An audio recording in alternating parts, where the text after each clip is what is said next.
apa, khawatir gak sih Pak nanti pemilu, nanti anak presiden nyalon juga ada kecurangan? Khawatir ya? Khawatir apa? Jelas khawatir. Masalahnya, maaf ya, kalau saya memang nggak perlu ke siapa, cuman yang saya lihat dari pencalonan Gibran ini nggak murni. Karena apa ya, dari Jokowi ini kan udah udah sama Prabowo itu ada apa? Nah mungkin nggak ada udang di balik batu kalau bahasa kan gitu kan. Itu udah pasti. Ada udang di balik batu katanya. Adanya indikasi kecurangan dalam pemilu. Assalamualaikum, salam, Om Swastiastu, Namo Buddhaya, salam kebajikan dan salam sejahtera untuk kita semua. Kembali lagi bersama saya Mata Kiri, semoga yang menonton video ini selalu diberikan kesehatan dan rezeki yang berlimpah. Dari cuplikan video Bang Ojol tadi, beliau mengatakan bahwa ada keraguan dalam dirinya dalam proses pemilu presiden 2024 mendatang. Keraguannya adalah akan adanya indikasi kecurangan dalam pemilu 2024 untuk memenangkan salah satu pihak. Ya, siapa lagi kalau bukan Gibran Rakabuming Raka, putra Presiden Joko Widodo yang merupakan calon wakil presiden berpasangan dengan Prabowo Subianto. Saya teringat akan kata-kata Profesor Mahfud MD saat beliau menjadi pembicara kunci seminar baru-baru ini di salah satu universitas Islam di Jakarta. Beliau mengatakan pemilu pasti diwarnai kecurangan, yang kemarin dan yang besok. Oleh sebab itu saya bilang ke Pak Hasim, Ketua KPU Republik Indonesia, dan Bawaslu ketika datang ke kantor saya untuk siap-siap digugat karena pemilu curang, tuturnya. Mahfud MD juga menitipkan pesan agar segenap pihak terus memperkuat literasi politik maupun media demi menjaga pemilu 2024 agar lebih demokratis. Wow, kalau sampai benar-benar terjadi kecurangan dalam pemilu kali ini, saya yakin pasti akan terjadi sesuatu yang tidak diinginkan di negeri ini. Sebab sekarang ini sudah banyak rakyat yang muak dengan apa yang sedang terjadi. Saya sebagai kader PDI Perjuangan, sebagai kader muda, saya akan tetap tegak lurus sesuai arahan Ibu Ketua Umum. Kata-katamu tegak lurus dengan Ibu Ketua. Yang saya hormati Ketua Umum Gerindra, calon Presiden Pak Prabowo,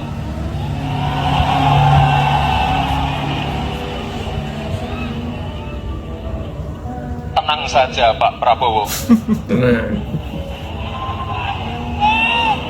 Tenang saja Pak. Saya Sombong, sudah ada di sini. congkak. Sombong dan congkak. Beberapa hari kemudian, ucapanmu dengan sombongnya, Pak Prabowo, tenang, ada saya. Emang kamu itu siapa, Le? Kamu masih muda, tapi sombongmu berlebih, sundul langit, Le. Ingat, tanah Jawa ini tidak bisa kau sombongi, Le.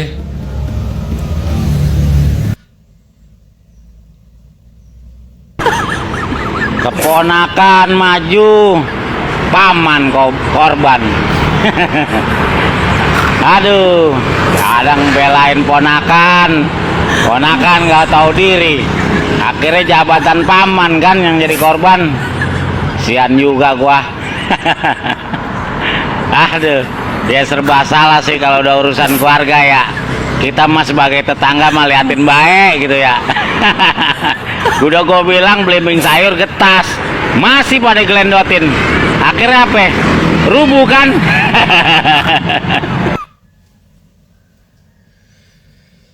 Sebenarnya kita nggak ada ya yang menentang Gibran jadi cawapresnya Prabowo.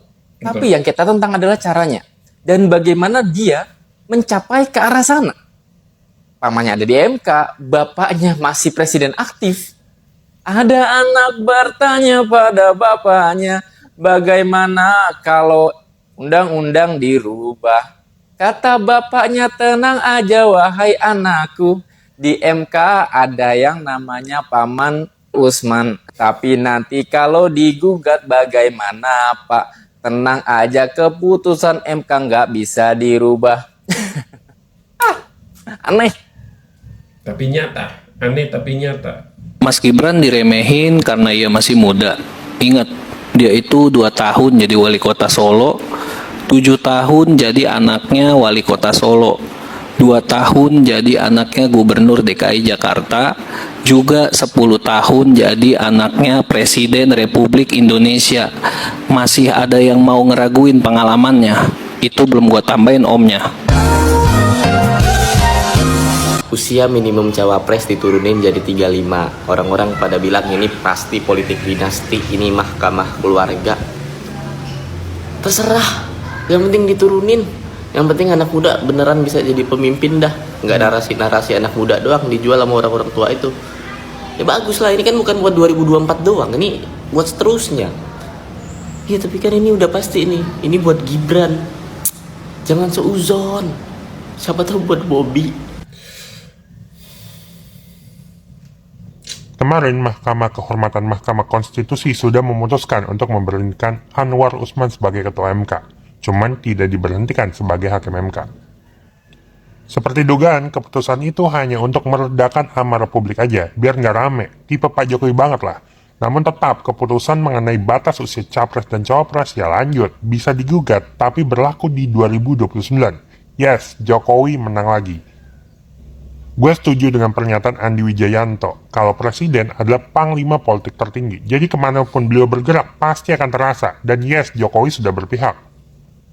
Roma Hurmuzi dalam podcastnya Total Politik juga bilang, Jokowi seperti sedang menguji kesaktiannya, karena terlalu sering menang. Jokowi seakan sudah mengalahkan semua lawan politiknya, selanjutnya adalah mengalahkan dirinya sendiri. Keputusan MK-MK ini juga bisa jadi membuat Jokowi tetap menjaga lawan politik di sekitarnya. Karena politik itu bukan tentang personal, tapi transaksional. Cluenya karena Jokowi sudah memastikan Gibran bisa maju. Pastinya untuk mendapatkan deal ini, Jokowi sudah menawarkan lawan politiknya sebuah deal politik. Jadi jangan kaget jika masih ada orang PDIP di sekitaran Jokowi, atau ketika hak angket tidak dilanjutkan oleh PDIP. Amarah publik sudah ditaklukkan, lawan politik sudah diberi makan. Tinggal kita tunggu aja Februari tahun depan. Jokowi yang menang atau kekuatan rakyat yang menang? Karena musuh Jokowi adalah ambisinya sendiri.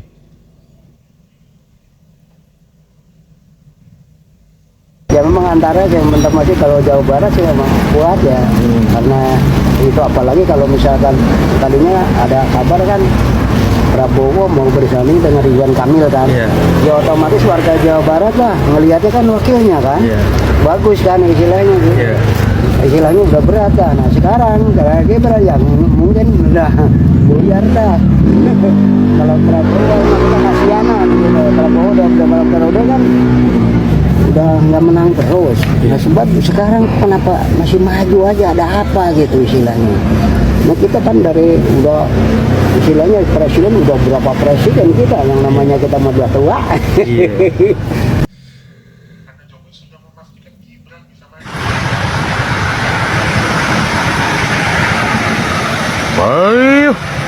Balihonya Prabowo Gibran menuju ke selatan ke arah Desa Puger, Jember. Piek piek piek piek. Ayo, berapa duit itu? Belum 1 jam. MK ketok palu memutuskan. Weh, gak duitnya sopo sing digawe yo. Alah, bowes. Baru 2 tahun aja jadi wali kota. Duet Pak Prabowo dan Mas Gibran dijodohkan. Itu aja juga didengerin. Ada penelitian di Sandra di Medan. Pertama umur, yang kedua baru 2 tahun aja jadi wali kota. Yang logis saja lah. Pemimpin-pemimpin banyak yang muda nggak ada masalah. Yang penting mudanya itu berkapasitas. Jangan dipilih dia muda, tapi karena bapaknya misalkan. Jangan begitu menurut saya ya. Yang betul itu kita milih usia mudanya, tapi memang dianya memang mumpuni. Karena Kang Denny, kekuasaan itu addicted. Legowo itu kalimat yang mudah diucapkan, susah diterapkan. Pak Jokowi harus dengar betul adalah, mohon diingat Pak Jokowi bahwa Anda sebagai presiden tumbuh dari satu akar yang sangat kuat, yaitu populisme yang dibiarkan berkembang oleh demokrasi. Tindakan-tindakan populer, entah itu pencitraan atau apapun, itu diskusinya berbeda. Tetapi nyatanya Anda mendapatkan dukungan dan cukup untuk menjadi wali kota 2 kali, gubernur 1 kali, presiden 2 kali. Kalau dia ingin berterima kasih, kan terima kasih atas 2 hal. Terima kasih atas pengusungan Bu Mega dan PD Perjuangan. Terima kasih atas contoh dan teladan baik yang sudah diberikan. Kan begitu? Dua-duanya diingkari. Jadi kalau saya ditanya apakah Pak Jokowi berkhianat terhadap PD Perjuangan, sampai saat ini dengan data yang saya miliki, saya bisa bilang Pak Jokowi berkhianat sama Bu Mega dan PD Perjuangan. Saya bisa katakan itu. Berkhianat atas 2 hal. 1, dukungan dan pengusungan dari partai dan Bu Mega. 2, keteladanan. Itu yang paling mendalam sebetulnya, keteladanan. Bagaimana terlalu sayang anak itu bisa melanggar etika demokrasi dan bisa mencederai kepentingan publik, etika publik yang luas. Oke, dari beberapa cuplikan video tadi, saya mengambil kesimpulan bahwa jika dilihat dari situasi kondisi saat ini, Pilpres 2024 akan berjalan dengan situasi yang sangat mengerikan. Apalagi jika benar-benar terjadi kecurangan. Pesan singkat dari saya, mari kita membangun Indonesia dengan cara-cara yang baik dan benar. Dengan cara yang elegan, bukan dengan cara licik. Oleh sebab itu, menjelang pemilu 2024 ini, saya menghimbau agar pilihlah pemimpin yang benar-benar peduli terhadap rakyat kecil. Pemimpin yang siap turun ke bawah. Pemimpin yang benar-benar melayani rakyat. Seperti pesan Pak Jokowi, pilihlah pemimpin yang rambut putih dan dahinya mengkerut. Sebab itulah ciri khas seorang pemimpin yang selalu memikirkan rakyat. Jangan pilih pemimpin yang banyak bohongnya. Jangan pilih pemimpin yang hanya mau duduk di istana menikmati dinginnya AC istana.